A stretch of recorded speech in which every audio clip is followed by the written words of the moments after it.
From NBC News, Harris's political ascent makes her the latest target of DEI insults. Now, we saw this in the Donald Trump interview at the National Association of Black Journalists, but it's become a big talking point in the media that people are insulting Kamala Harris by calling her a diversity hire. So they write this big thing about how she's a diversity hire and how it's an insult. And I'll just pause right there and say, first of all, we have this clip from Tenet Media, which I'll play for you, of George Takei. Strength, optimism, and joy. And she is the very personification of diversity. You can see it in her, and her diversity embraces the world, from Jamaica all the way down to South Asia, India. And beyond that, what she has done. Okay, blah, blah. Okay, so she personifies diversity. So when I say she was hired for diversity, I'm insulting her? Right. Yeah, I thought that was supposed to be a good thing. Yeah. Why isn't the response if I say Kamala Harris is a diversity hire, shouldn't the Democrats then turn to all of their voters and say, look at that, look how good we've done with diversity hiring? The vice president. So amazing that the president is a diversity hire. Right. Did not get there on their own merits. We say all the time is a black woman, so yay. Yeah, we say all the time there's not enough diversity, and then you have this top tier diversity selection, and yet you're unhappy about it. Like, which is it? What are you aiming for here? They want diversity hires, but they know that conservatives don't like diversity hires.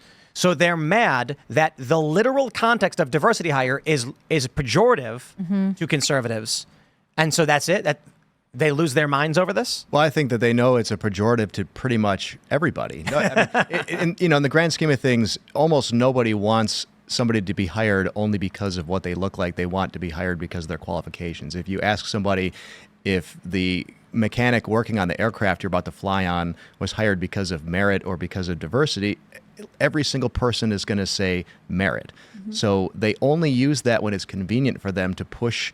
They love diversity when they're trying to bully some Fortune 500 company into hiring more people of whatever race, whatever color, whatever religion that they think they need more of.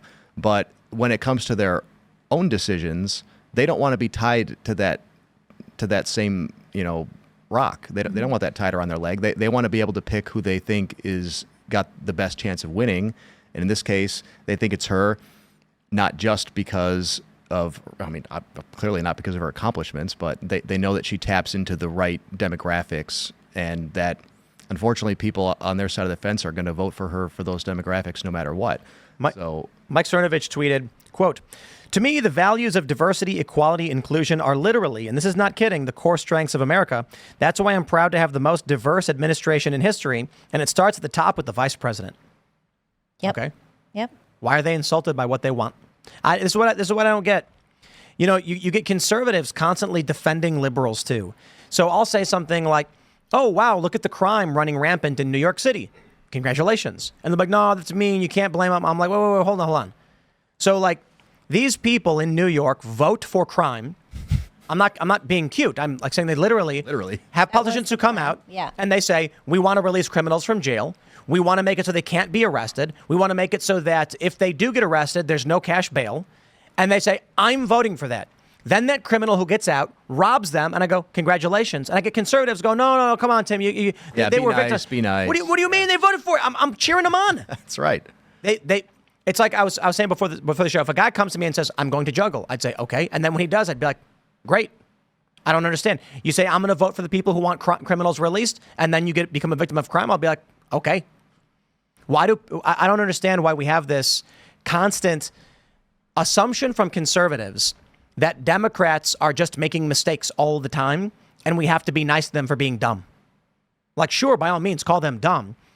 But they're the ones who created the DEI initiatives, and now they're mad about it. I'm not going to congratulations. This is what you wanted. Right. Hold them accountable for it. Yeah. Problem solved.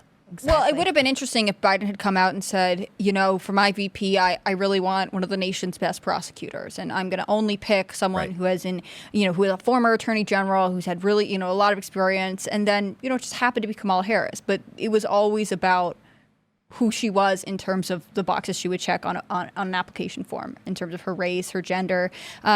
I honestly wish she had pushed back about it more, but instead she also was like, yes, I am here. I am the first female whatever vice president. And to me, it's very different than the conversations that the conservative movement had, especially. Oh yeah, they avoid it like the plague, Well, but there was that whole push for a while. People were like, no, Trump has to pick a female vice president. Sure. Which I thought was crazy. Why does he have to do anything? He doesn't. But they were saying, well, because they have this gotta play by female, their and so we rules. have to do it too. Like, this is what it makes me crazy, which is like, we all know that it should be about merit. It should be about how successful this person is. And instead, somehow the RNC will start being like, well, but we should also play the identity game because they're doing it and that would make them happy. Yeah. So this is the other component of the story. Kamala Harris ridiculed for using bizarre Southern accent during Georgia rally, and it's not the first time. She was code switching. She does it all the time. Code switching, huh? Yeah. He won There you go. debate, but he and his running mate sure seem to have a lot to say about me. And by the way, don't you find some of their stuff to just be plain weird? What does that mean? It's so rehearsed. Right. No authenticity whatsoever. Well, Donald,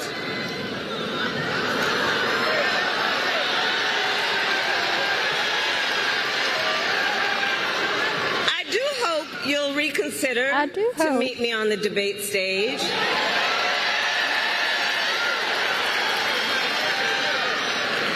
Because as the saying goes, if you've got something to say it to my face. She hasn't had a Let's press say this conference. loud and clear. Without voter suppression, Code switching. Yeah, what they used to do is they'd go to rallies and they'd put on a fake accent because you couldn't track it. Right. Before the internet, you'd show up, a newspaper would write about what you said, nobody would hear it, was in but print. all the people there would hear you speak like them. Then you go to Brooklyn, you speak like them. Then you go to California, you speak like them. Mm-hmm. That's that. Now it's all Now on tape. it's code switching. But you know who doesn't do that? Donald Trump does not do that. He speaks exactly the same to Yep, everyone. everybody. He could be speaking to a room of garbage men or a room of astronauts or a room of, giraffes and zookeepers. It doesn't matter. He would always talk exactly the same no matter who he's talking about. Mm-hmm. Yeah. Yeah. And I think people respond to that authenticity. Right? Yeah. And what's interesting, too, is, as I was just saying a second ago, she hasn't held a press conference. She took over Biden's campaign. She has not given journalists an opportunity to ask her any questions. Mm-hmm. She hasn't spoken from the briefing room. She hasn't, even just to take questions about her vice presidency. She hasn't had any communication with reporters. She's only stood up at rallies. To be fair, that's in line with the Biden way of, running and campaigning. Sure. But it's really a little bit much that the American people are not going to have a chance to vet this woman before she expects everyone to vote for her, and before she's even really nominated. Right. Is she going to take press questions? What do you think? I think they're going to try to control her maybe even more than they controlled Biden, to be honest with you. And that's really what leftists like. They like, they're very collectivist in nature. So they like the idea that there's no one person in charge, that there's sort of a board of directors making these decisions behind the scene. That's why they were okay with putting Biden up in the first place, because they really knew he wasn't in charge. And so I don't think that will bother them at all. If she doesn't take any press questions, if she doesn't do any interviews, if she doesn't do any debates, I think they're just fine with that, because I think what they really want is the team of people behind her to be the ones actually making the decisions. Whereas, people on the right, they tend to like the idea of having an executive in charge. You could say there's advantages and disadvantages to both, but we're okay. We want somebody to be making the decisions, right? Yeah. It's more like running a SEAL team or something. Somebody's got to make the call. You have like a point of contact. Exactly. Who's at the head of this But thing. in their case, they don't want that. They see anybody who has the ability to make a call as a dictator or some kind of authoritarian.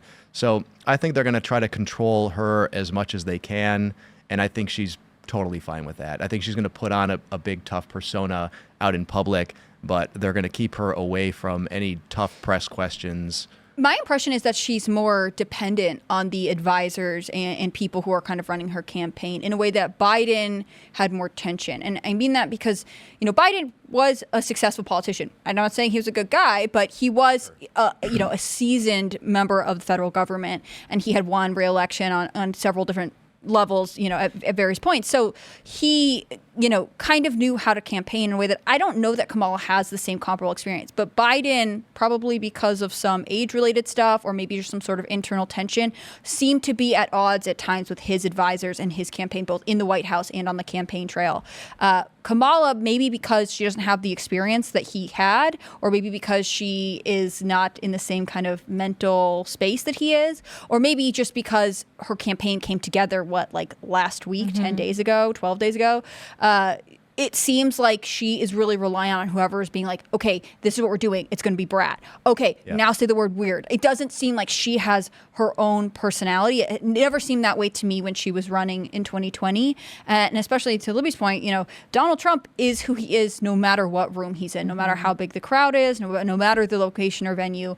There is a Donald Trump, and kind of what you're getting. Well, she doesn't really have her own personality. Have that. Yeah. Yeah, and she never has over the years. You're exactly right. Biden existed in politics when he was a guy. He was somebody important. He was somebody that he expected people to listen to. He had his own agency, but that's not modern politics. It's certainly not on the left. I mean, look at AOC. They basically hired her to run for office. That's the way that I see it. They said, well, you're pretty, you talk well in public, you've got this fiery personality, so we're gonna make you we're gonna make you a star. We're gonna make you somebody. And I think Biden doesn't really like the idea of that happening because he existed in a time before that was the norm. But that's really the way that leftist politics are going. And unfortunately, you see some of that on the right where they're trying to run celebrities and what have you, and it just doesn't work out well because there's that dissonance where we look at it and say, okay, you guys are running Dr. Oz. Are you serious? I mean, this guy's an idiot. I wouldn't listen to anything he says. That was a mistake. You're only putting him up there because he's got name recognition, right, which is exactly what we criticize the left for doing. So why are you doing this? And people aren't going to hold their nose and vote for him the way that people on the left will. Dr. Oz was destroyed by crudité. Yeah, that's right. Thanks for checking out this clip from Timcast IRL. Make sure to watch the show live Monday through Friday at 8 p.m. Subscribe to this channel, and we will see you all there.